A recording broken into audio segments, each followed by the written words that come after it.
Okay.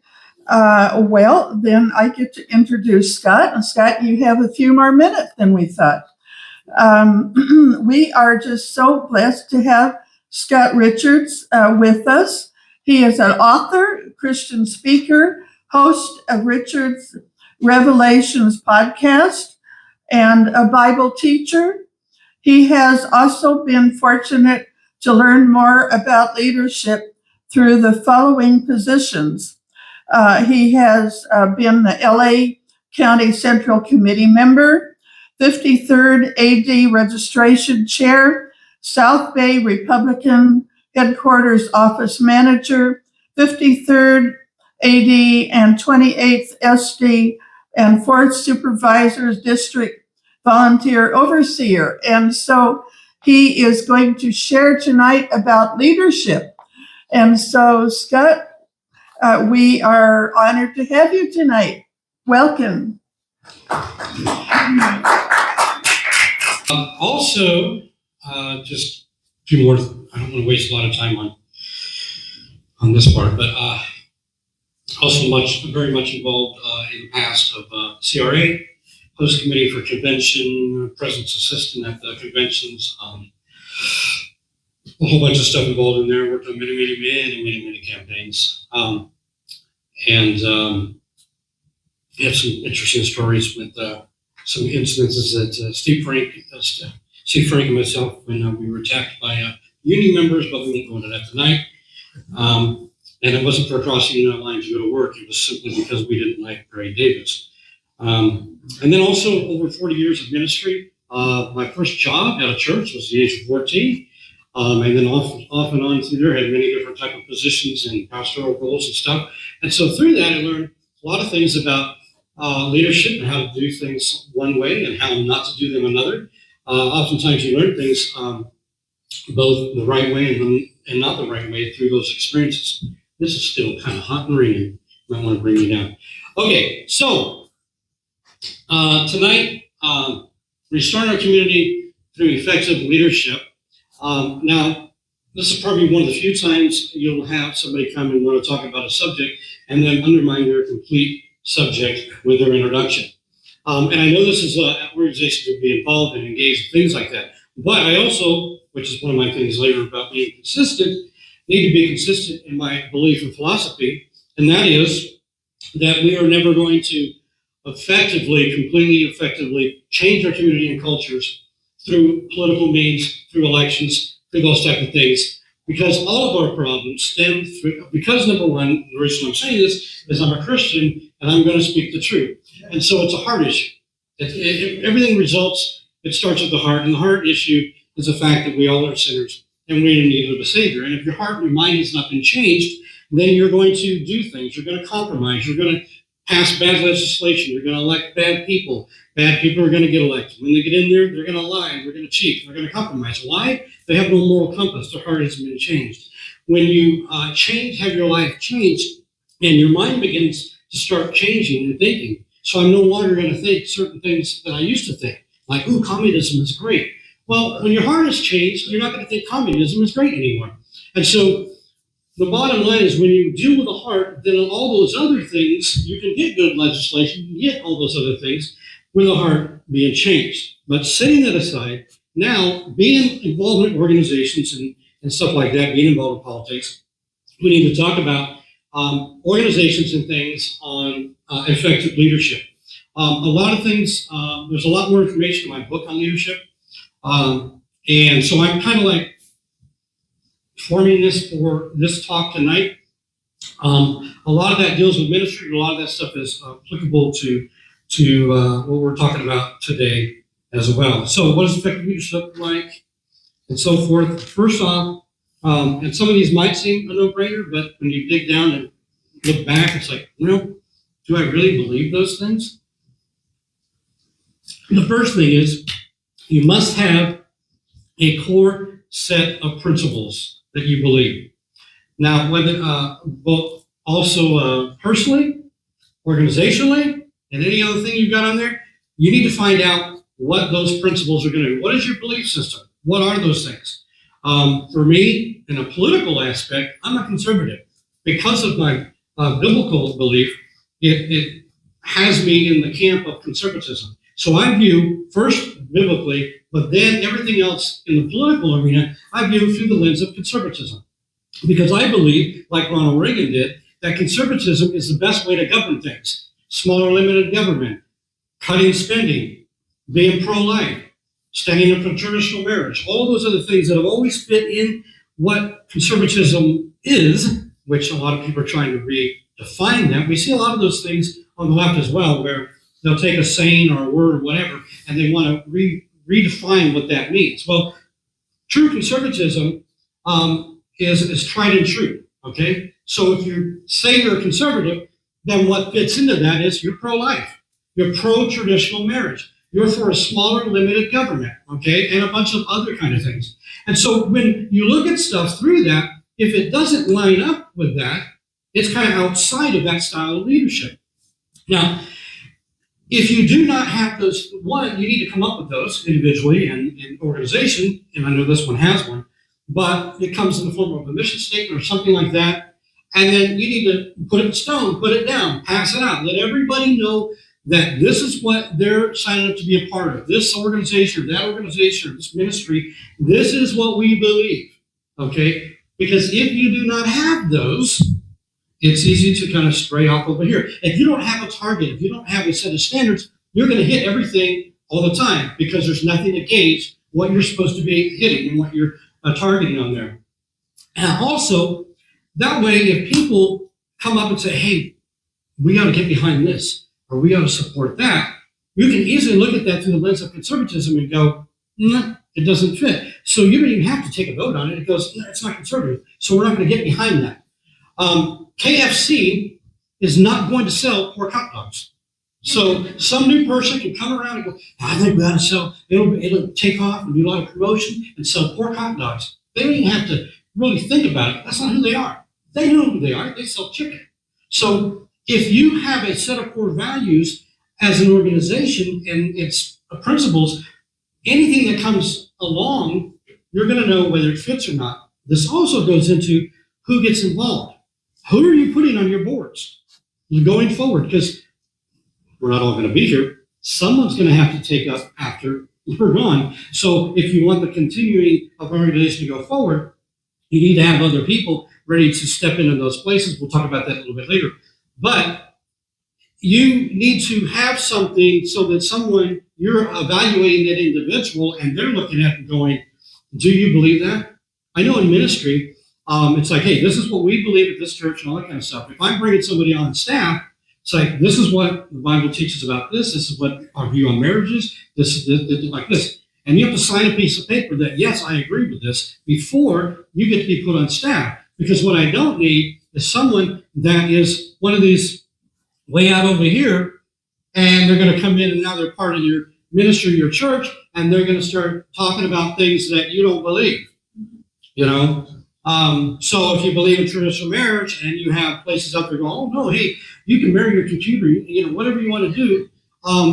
No, that's not going to fit. So you need to understand this is what we believe. And if you're going to work here, you have to sign, you have to agree that this is what we believe. So it's a guide rail also that when you're kind of looking around and you're looking for help, when you're looking for people, you kind of watch and analyze, get to know them. And as they're kind of hanging out and volunteering, kind of listen. Look for the red flags. If a person isn't going to line up with your values and the things that the organization stands for, I wouldn't be giving them a board position, quite frankly, because you get enough of those, and then you see what happens with the Boy Scouts. So it completely goes a different direction because people have crept in. Oh, they're a good hard worker. Yeah, but this is Boy Scouts, not Girl Scouts. What are the girls doing here? So that's an easy illustration that when you let your guard down and you don't have a standard and you don't hire people or put people into positions that align with your belief system, you're going to be in trouble. Okay, so number 2, I got to cram this into an hour. It's going to be fun. Maria knows that I never stick to a timeline. Number 2, lead with strength and humility. Honey attracts more bees than vinegar. Don't be rude or arrogant. Do unto others as you have them done to you. How do you want to be treated? Do you want to be respected? Do you want people to take you seriously? Do you want people to think there's value into what you're communicating? Oftentimes, we like to have little arguments with people that have different views than us, and we will be rude to them. I mean, right now, one of the big things on social media and even our elected officials, man, if we can get that cool little soundbite, ooh, they own the libs. What is that? Okay, but you didn't do anything. You got a good little soundbite, you did a little talk show on Sean Hannity or whatever, but nothing changed there. No one went to jail, nothing.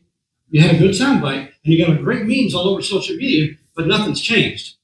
So you're not going to be able to have good dialogue and bring people to your side if you're just going to be jabbing them all the time, if you're going to be putting them down all the time. So if you begin to think about people as just completely wrong ideology, they're wrong, but they're still a human, they're a person, they're a God's creation, that if I can respect who they are and not be rude about it and show them that I value, even if I completely disagree with their opinion on something, if they can see that I'm willing to have a dialogue and I'm willing to listen to them, one, I'm going to find out why they believe what they do, and then I can start targeting those things and discuss with them that, okay, but the outcome isn't going to achieve the heart of what your problem is. That isn't going to fix that problem.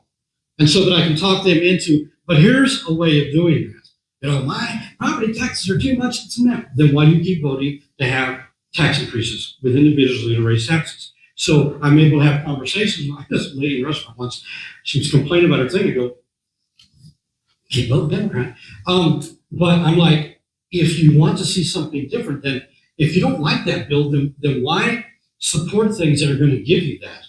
So I'm able to have conversations with people by I'm respecting them. I don't want them to yell at me, scream at me, and call me names. I got family for that. I want people to have a nice dialogue, and maybe I can convince them to come over and get on my side on something. And I get an extra one, and I get an extra one, and I get an extra one, because I wasn't rude to them, and I wasn't putting them down, and I respected them.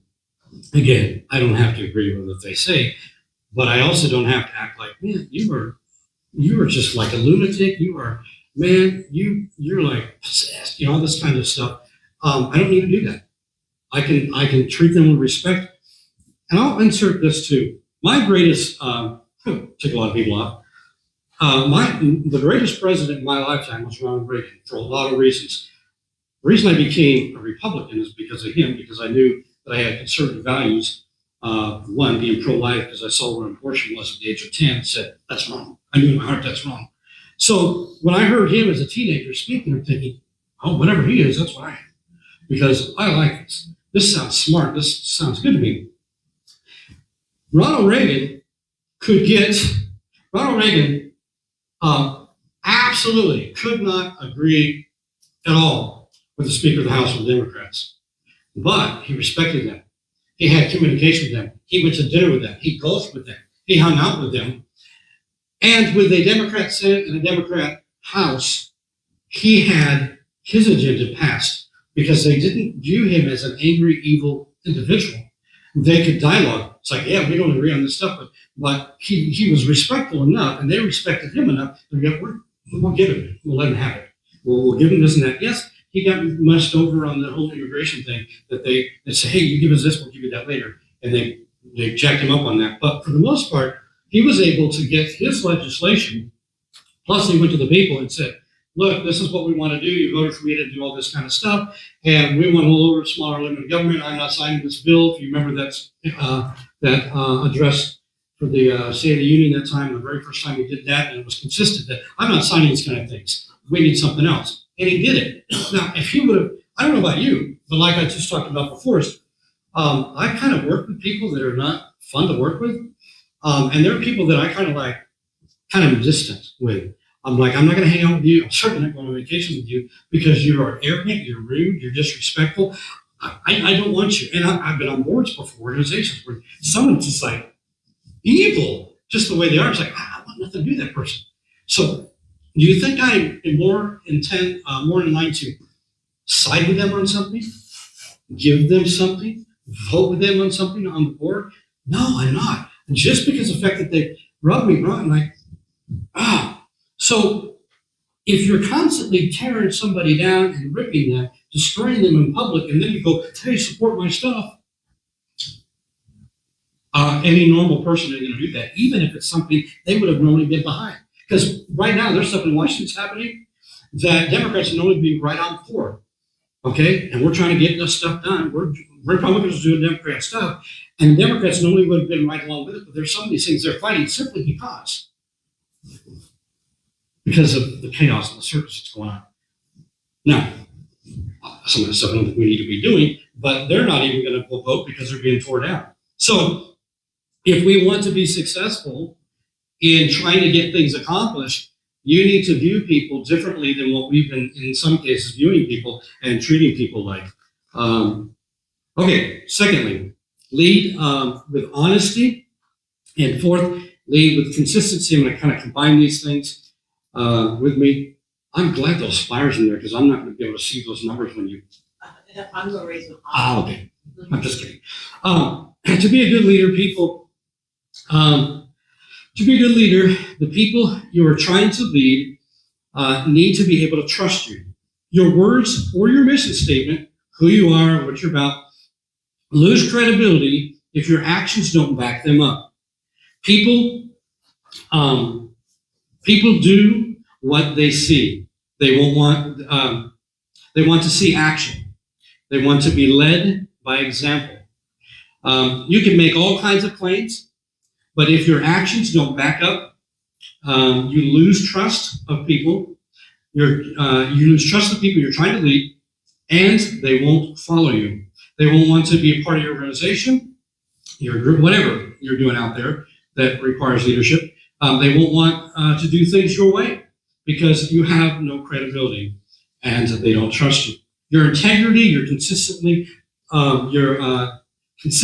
causes people to trust you. But if your actions, again, do not back up your words, you're inconsistent and you lose credibility, you lose their trust, and you will fail as a leader. And as a result, they won't follow you and you won't ultimately achieve the things you're trying to accomplish because they don't put a trust in you. There's many people that I've lost trust in. There's organizations I used to donate to, and they have all these things that they've been supposedly fighting for and things they stand for. And then I see them kind of do other things, and I'm like, are you serious? I'm like, man, all the money? It's like, anyways. So you now then going forward, it's like, they might be saying something that's right, but I don't trust them anymore because they're not being consistent, because they said a bunch of stuff, but their actions tell me, no, we're going to compromise, we're going to do this other stuff. So you need to be able to do that. Now, I'm going to, and it's certainly not a recipe for success. I want to show some maps here real quick to give an illustration of being honest and not. The first one here, you might have seen something like this with these two maps. You might have also seen different, I've seen this map a lot of different times, these two maps, and given a lot of different comments at the bottom. At one time you'll see it says, Trump is turning California red, we're this close, we're going to take it back. Okay, number one, this one here is about the redistricting thing. By the way, don't know. But the problem, number one, the problem with this, which isn't being honest, is this is county maps, not the congressional map. Congressional maps look different because, and this new thing is congressional. Now, they want you to look at these two maps and go, this is what it used to be, this is what it is now, and boy, we're this close. Next map. 2016, 2020, and 24. You see these two arrows right here?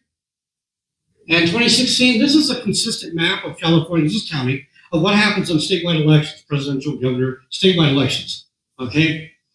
Those two spots right there in 2016, you go to 2020, those two spots there, they're blue. That was lost in 2020.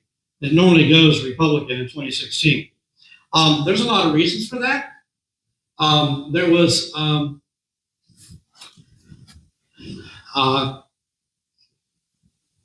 hate getting into some of this stuff. I don't offend people, but anyways, there was a lot of people, and it's widespread, but there was a lot of people that were very upset with the handling of COVID. And so there's a lot of people that we lost, and not just this state. If you actually did a study, you would see from every election after 2016, Republican turnout went down in every state across the board. Even in the states that we did win, ultimately, the outcome of the turnout for Republicans went down. It consistently went down. It changed in 2024. It started going back up. But this in 2020 was a clear example of the impact on that. There's a lot more I can say about that. I'm running out of time. 2024, you'll notice that this arrow here and this arrow here, those are normally blue. Okay? We got it this time around. Okay? So that arrow, the two arrows there at the bottom here on 2024, those are normally blue. We picked them up. A lot of people didn't like Kamala for a lot of different reasons. Number one, people in California actually knew who she was, and that's why she couldn't even win her own state in a primary when she ran the first time. But there are people across the board, both sides of the aisle, that there's a small percentage, but you need enough percentage in each of these places that will never vote for a woman president. And that had an impact. Then there's that other little dynamic there that's a smaller portion as well. That's people of color. They're not going to, especially women of color, that hinder her. Okay? So we were able to pick those up. But guess what? Still lost the state. All right? Now, people think that we're on the brink of taking the state back because look at all that red. I don't know how much traveling you did in California, but a lot of these red places are humongous counties with very few people. My city that I live in have more voters in some of these counties. I don't know if you've ever driven to Mammoth and you go through places like Lone Pine and whatever. There's not very many people there. And in some of these red spots are state and county state and federal parks, which nobody lives, but the closest place around there tend to vote Republican, and even though it's a small number, because it's majority Republican, the entire county gets covered red. But all this blue, LA County and so forth, and many others, are so densely populated, we have a 2-to-1 to 3-to-1 Democrat registration. So this idea that we're on the brink, I hate to be a bearer of bad news, it's not true. But we see a lot of the social media stuff going, hey, we're just right there. No, we're not. We're not right there. On statewide elections. Last slide on there. This is the most recent registration. 45.1% of Democrat registration. Republicans only have 25.5%. Then we have the no party. No party is a combination of upset Democrats that decide not to be a part of the party anymore because they're a little bit more blue dog sort of thing. Not really conservative, but really not like wacko, like some of the ones that are elected. And then there's also disenfranchised, upset Republicans, mostly conservative, that fall into that. They're like, you know what? I'm going to vote conservative, but I don't want to be aligned with a party anymore. And then also you have a portion of that is independent because they have no place to go, because you have the American Independent, and they're not a part of an actual party. They just want to be independent and be freewheeling, and those people go back and forth. The key is to try to get a little of that, but you're not going to get all of that. So on a statewide election, you can see the impossibility of that happening. In order to get a vote, you have to have a registration. So in order to make it competitive, we have to have more registration of people doing that. Now, we have a lot of people that left California. I had family members who did that. They voted Republican before. We don't have liberals leaving California. Okay? We have conservatives leaving California. So the demographics in California has completely changed. Even the last time that we won a statewide election was Governor Schwarzenegger, and that was a kooky thing because people were so upset with Gray Davis on the recall. And the dude on the Democrat side that was running said, we're not really for this recall, but if you have to vote for me, not much confidence. So any Democrat that was going to vote to oust their guy, they weren't going to go for the guy that's trying to say, hey, nothing's wrong. Just, they're going to go for the movie star. And he wasn't a conservative either. That's the last time we actually got that.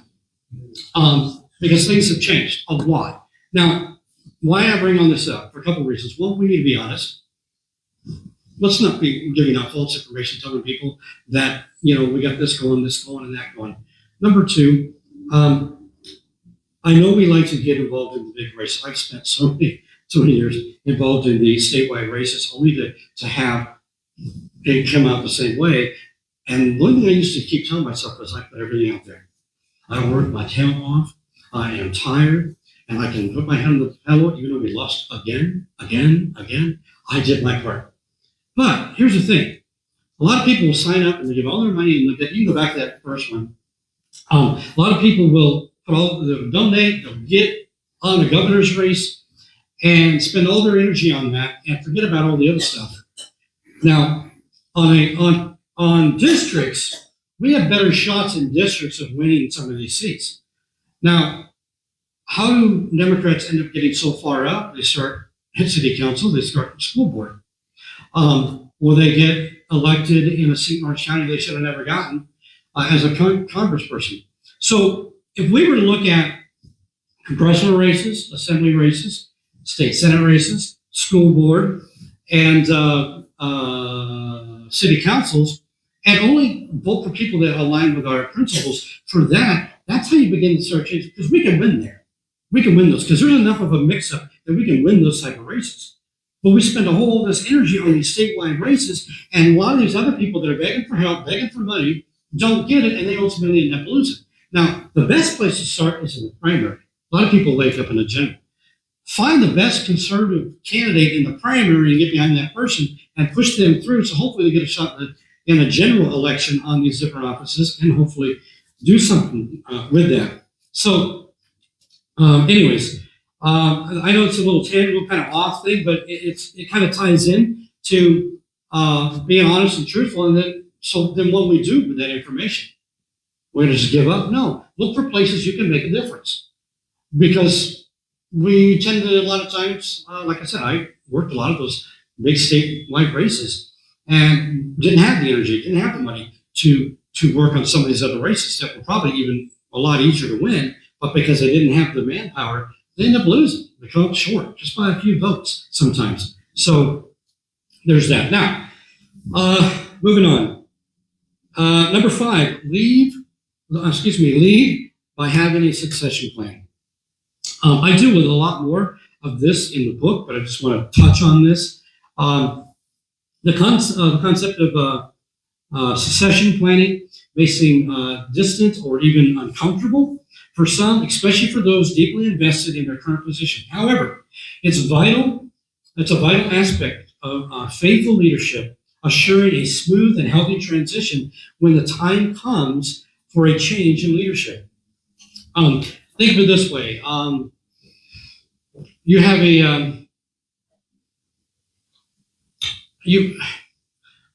if you have a good gardener and he wants to retire, he's not going to just walk away. He's going to till the land, he's going to plant seed, and he's going to get it all prepped for the next person coming along. So one of the things that's important is, as I talked about before too, is looking at people, is one of the things I did in ministry, and I did in organizations as well, is if I've given somebody a position and a job description, hey, this is your thing. Now I want you to find somebody, and I want you to mentor them. I want you to train them, educate them, get them ready for several reasons. One, when you're on vacation. Now, obviously, board positions are a little different. You can't just have some slide in there, but I'm generalizing on some of these other things.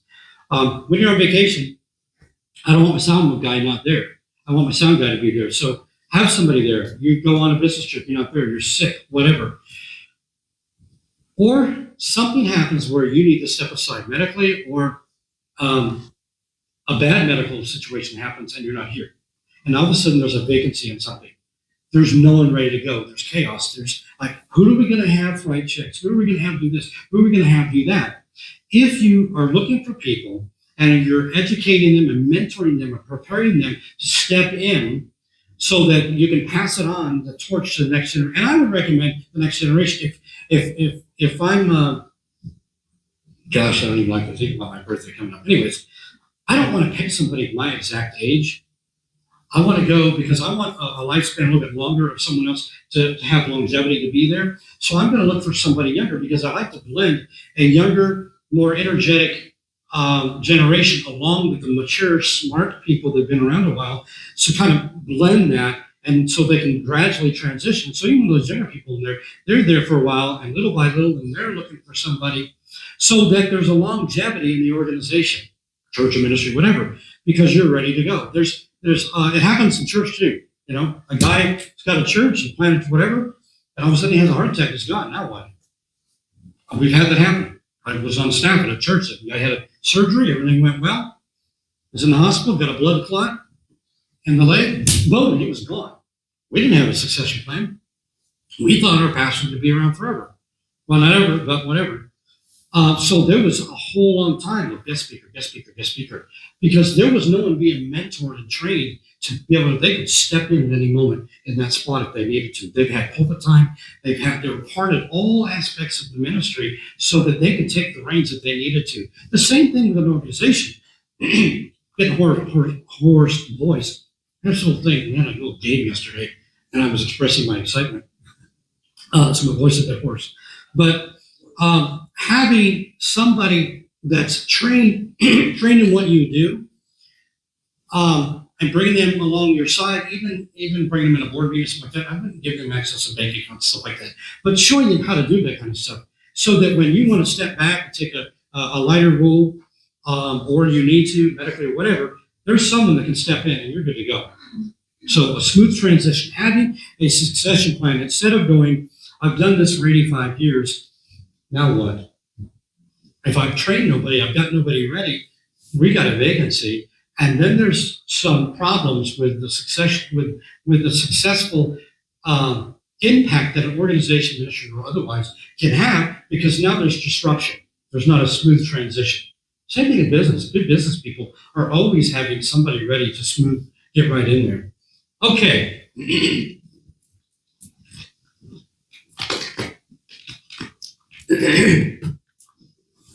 There's that. Now the fun part.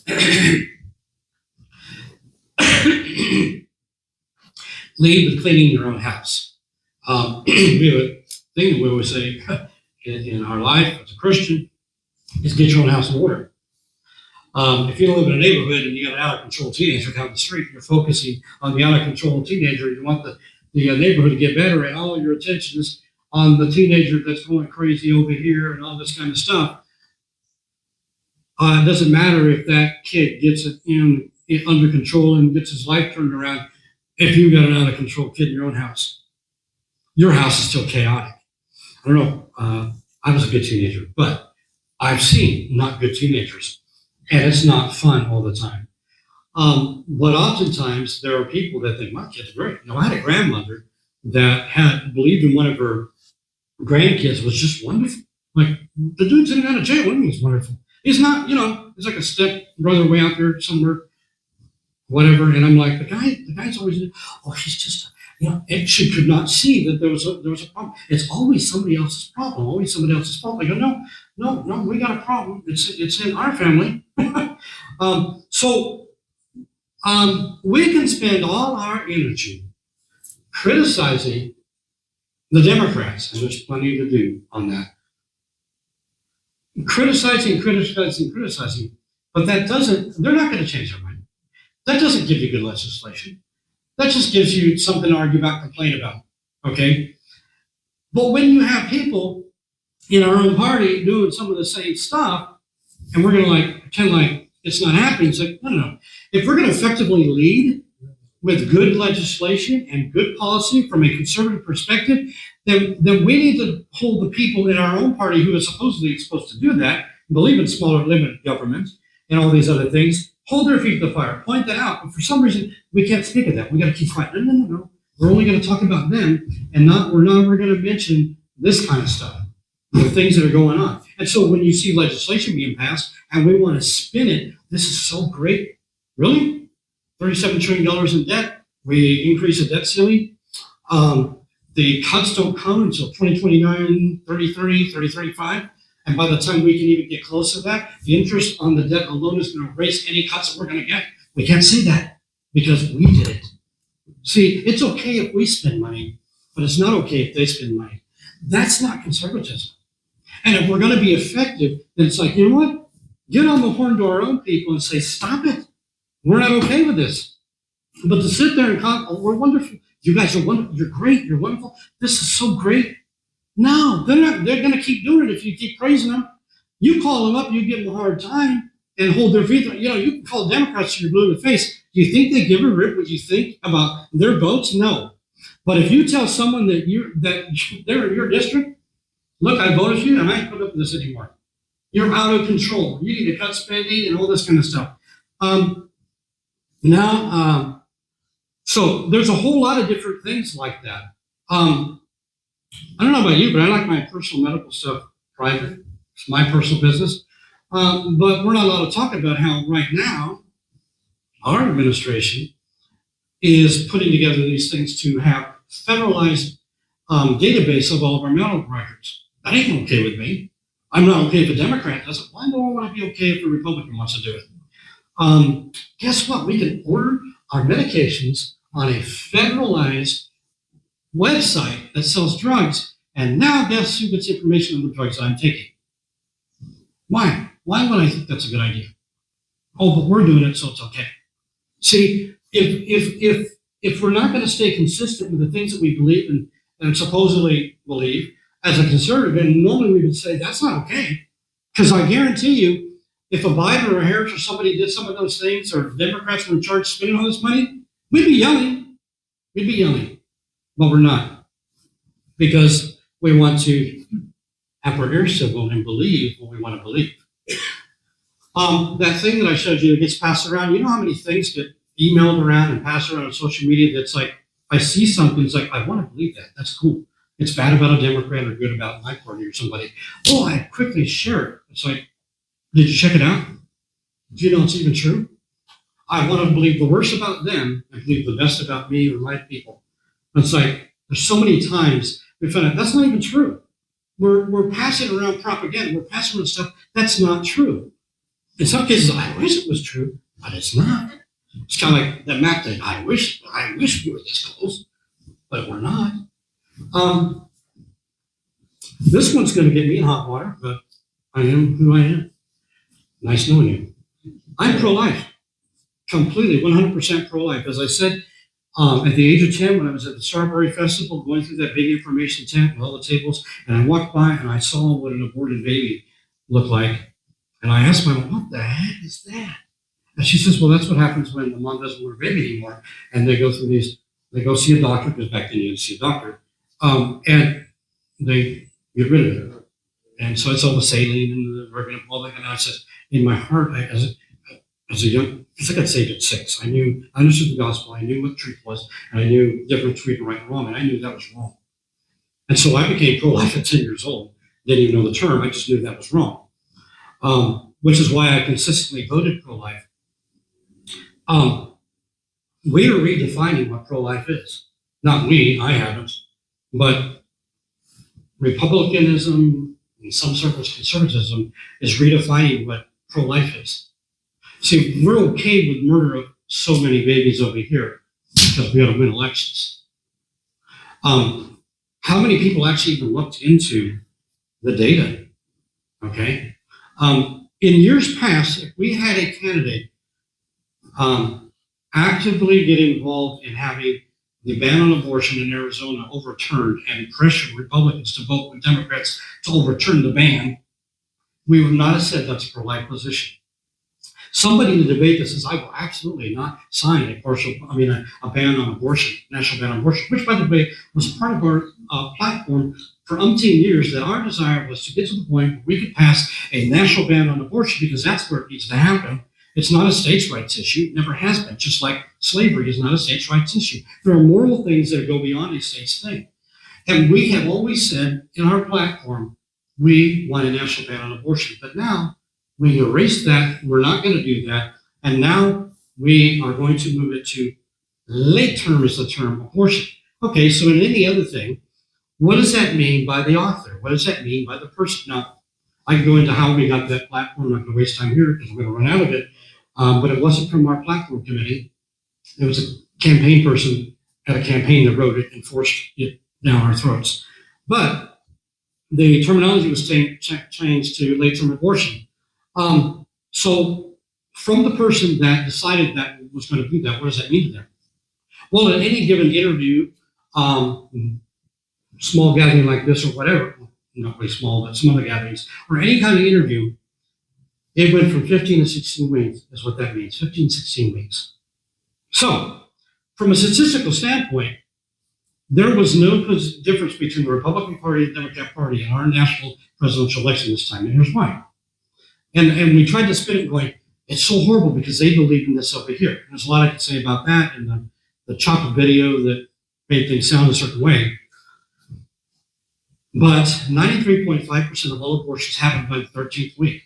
So what we've said as a party, pro-life, is that we are okay with 93.5% of all abortions going forward, which statistically isn't any different than what the Democrats are putting up, because the numbers from that point on start to go down. Because obviously, if you're 93.5, there's not much left. Now, if I told you I was going to come pay off all your bills, 93.5% of your bills, would you think that's a large number or a small number? You know, talking about the life of the unborn, and I say I'm pro-life, and we want to spin that going, I'm voting for this party, this candidate, this congressional, because I'm pro-life, but out of their own lips and their own stances, they're not. We would have never said that's a pro-life position. Now, you can choose other reasons, but don't claim I'm being consistent pro-life and then do that.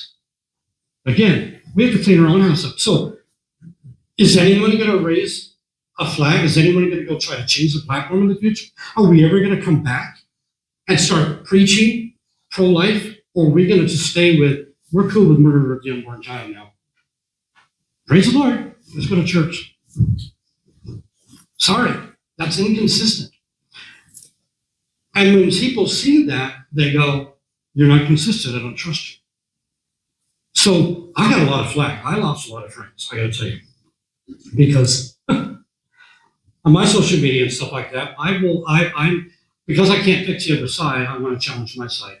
I want us to do better. I want us to do the right thing. I'm not invited to gatherings anymore. I don't get to go to birthday parties anymore. How dare you let people know that that's the position? Because we're trying to convince people that it's something else. Like, yeah, but it's not true. Here's the information. Here's the data. Okay? So, and that's just, and there's many areas like that we have spun things into fitting into what we are saying we believe so that we can consistently vote a certain way. Okay, so either we are, regardless of what happens, regardless of who they put up, we're gonna vote for the candidate, which again, this is why primaries are important. Or we're gonna say there's something bigger than a party. Because I'm a born again Christian, I'm not beholden to a party. I'm answering to the Lord Jesus Christ one day. And so everything I do has to be consistent with that belief system, which also is why I'm conservative. And so there are some things that I'm not okay with. There are some things I will not support that. So when I had a congressional candidate do the same thing in the South Bay area, and I found out what she was giving lip service to the pro-life movement, but then I found out, because I looked at some of her other things, that she was letting other people know that she wasn't, and she was trying to get votes from all sides. I'm going, yeah, you just lost me. You lost me. So now I'm over all these volunteers. And I'm supposed to have them do these calls and get out the vote. And I'm like, yeah, here's the list or whatever. But I'm not going to sit there and tell them you must mention this woman's name. And it's like, you do what you want. I'm not telling you to do that. I know I can't support that woman because of that. So, anyways, full circle. We can't fix our neighborhoods, our country, by just pointing the finger over there. They're never going to. When we have chaos in our own thing, in our own ranks, when we got people that are spending like Democrats, that's not going to bring down the deficit. That's not going to fix anything. So we want less spending. Got to say something. Got to get on the horn. Got to let them know and quit acting like it's cool because we did it. And what's the point? We did. And people go, oh, we won. What did we win? What did we win? We won Democrat policies.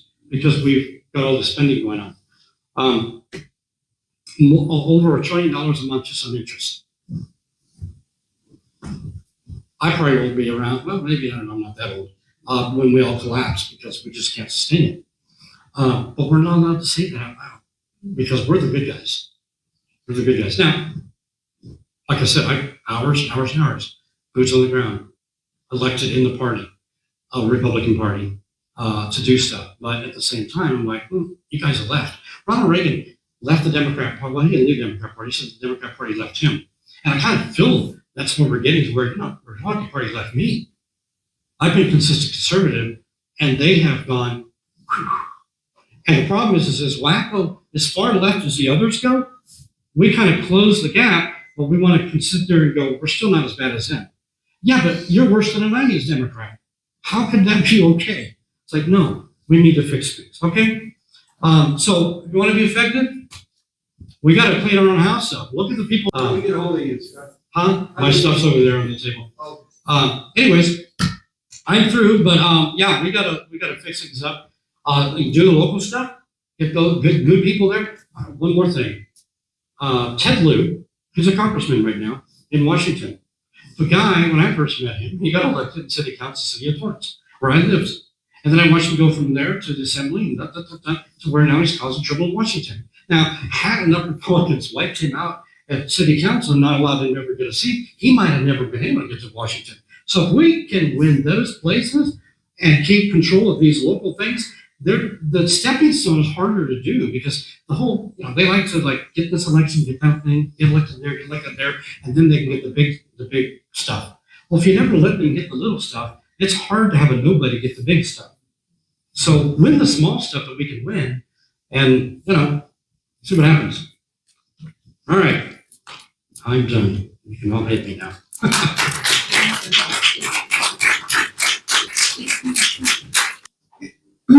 He made it real clear that we need to know what we believe, what we stand for, and align ourselves with groups and individuals and candidates that agree with what we believe, or that I should say that we believe what they believe.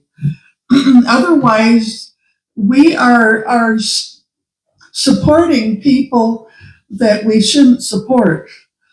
And I have a record on my computer of the Rhino Republicans that we thought were going to be good, but they voted the wrong way on a bunch of issues that were really important. So we need to know our values, and we need to line up with other people that have similar values, right?